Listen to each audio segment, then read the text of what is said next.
పిత పుత్ర పవిత్రాత్మ నామమున ఆమేన్. ప్రియ స్నేహితులారా, మీ అందరికీ దేవుని యొక్క ఆశీస్సులను తెలియజేస్తూ మే 12వ తారీఖు మంగళవారం ఈనాటి దివ్య బలి పూజ పట్టణాల ధ్యానాంశానికి మిమ్మల్ని అందరినీ కూడా ప్రేమతో ఆహ్వానిస్తూ ఉన్నాను. మొదటి పట్టణము అపోస్తల కార్యములు 16వ అధ్యాయం 22వ వచనం నుండి 34వ వచనం వరకు ధ్యానించుదాం. పౌలు మరియు సిలాసులు ఎదుర్కొన్న బాధలు విశ్వాస జీవితానికి గొప్ప సాక్ష్యంగా నిలుస్తాయి. వారు దేవుని సువార్త ప్రకటించినందుకు కొరడాలతో కొట్టబడి చెరసాలలో వేయబడ్డారు. అయినప్పటికీ వారు నిరాశ చెందలేదు. అర్ధరాత్రి సమయంలో దేవుని స్తుతిస్తూ ప్రార్థనలు చేశారు. కష్టాల్లో కూడా దేవుని మహిమపరచడం నిజమైన విశ్వాసి లక్షణం అని ఈ సంఘటన మనకు నేర్పిస్తుంది. మన జీవితాల్లో కూడా బాధలు వచ్చినప్పుడు దేవునిపై నమ్మకం కోల్పోకుండా ప్రార్థనలో నిలకడగా ఉండాలి. పౌలు మరియు శీలలు ప్రార్థన వలన భూమి కంపించి చెరసాల తలుపులు తెరుచుకున్నాయి. దేవుని శక్తి ముందు ఏ బంధము నిలవలేదని ఇది తెలియజేస్తుంది. మన జీవితంలో పాపం, భయం, నిరాశ, సమస్యలు మనలను బంధించినప్పటికీ దేవుని కృప మనలను విడుదల చేయగలదు. ప్రార్థనలో శక్తి ఉందని, దేవుడు తన సమయానుసారం అద్భుతంగా కార్యం చేస్తాడని ఈ వాక్యం మనకు ధైర్యం ఇస్తుంది.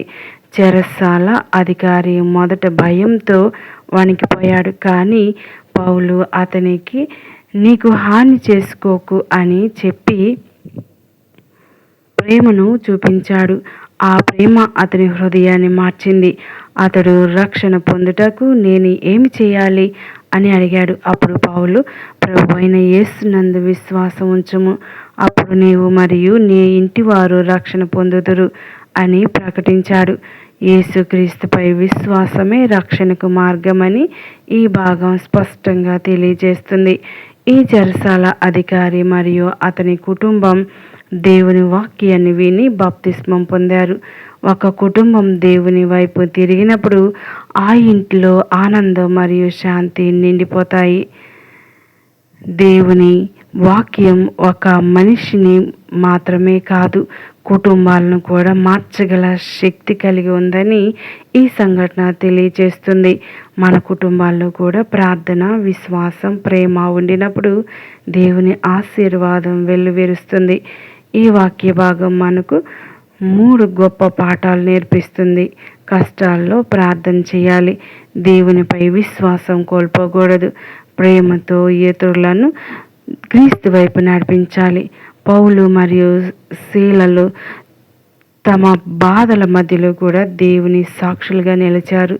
మనము జీవితంలో పరీక్షల్లో దేవుణ్ణి స్తుతిస్తూ నిలబడినప్పుడు దేవుడు మన జీవితాల ద్వారా మరెందరినో తన వైపు నడిపిస్తూ ఉన్నాడు. యోహాను సువార్త 16వ అధ్యాయం 5వ వచనం 11వ వచనంలో ఈ వాక్య భాగంలో యేసు ప్రభు తన శిష్యులతో వీడబోతున్న సందర్భంలో ఎంతో గొప్ప ఆత్మీయ సత్యాలు తెలియజేస్తూ ఉన్నారు. శిష్యుల హృదయాలు బాధతో నిండిపోయాయి. ఎందుకంటే వారు ప్రేమించిన గురువు వారిని విడిచి వెళ్తూ ఉన్నాడు. కానీ యేసు వారికి ఓదార్పునిస్తూ నేను వెళ్ళుట మీకు మేలే అని చెప్పాడు. ఎందుకంటే ఆయన వెళ్ళి తరువాత పరిశుద్ధాత్ముడు వచ్చి వారిని బోధిస్తాడు, నడిపిస్తాడు. శిష్యులు యేసును శారీరకంగా కోల్పోతున్నామనే బాధలో ఉన్నారు. మన జీవితాల్లో కూడా కొన్నిసార్లు దేవుడు దూరంగా ఉన్నట్లు అనిపిస్తుంది. ప్రార్థనలు ఫలించినట్లు, సమస్యలు తగ్గనట్లు, ఆశలు నెరవేరినట్లు కనిపిస్తాయి. కానీ దేవుడు ఎప్పుడు తన పిల్లలను విడిచిపెట్టడు. యేసు వెళ్ళిన పరిశుద్ధాత్ముని పంపించాడు. ఇది దేవుని ప్రేమకు గొప్ప ఉదాహరణ. దేవుడు మనలను ఒంటరిగా విడిచిపెట్టడు. యేసు పరిశుద్ధాత్ముని ఆదరణకర్తగా పరిచయం చేస్తూ ఉన్నాడు. ఆదరణకర్త అంటే ఓదార్పునిచ్చేవాడు, బలపరిచేవాడు, మార్గనిర్దేశం చేసేవాడు. మనం బలహీనపడినప్పుడు ఆయన మనకు బలమిస్తాడు. మనం దుఃఖించినప్పుడు ఆయన మన హృదయాలను ఆదరిస్తాడు. మనం ఆ తప్పుదారిలో నడిచినప్పుడు ఆయన మనలను సత్య మార్గంలో నడిపిస్తాడు.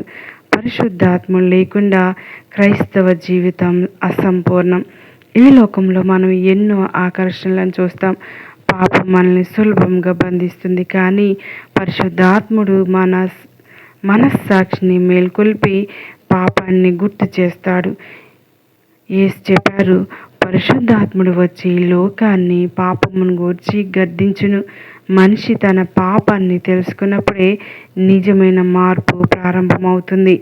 చాలామంది తమ తప్పులను దాచడానికి ప్రయత్నిస్తారు. కానీ దేవుని ఆత్మ మన హృదయాలను వెలుగులోనికి తెస్తుంది.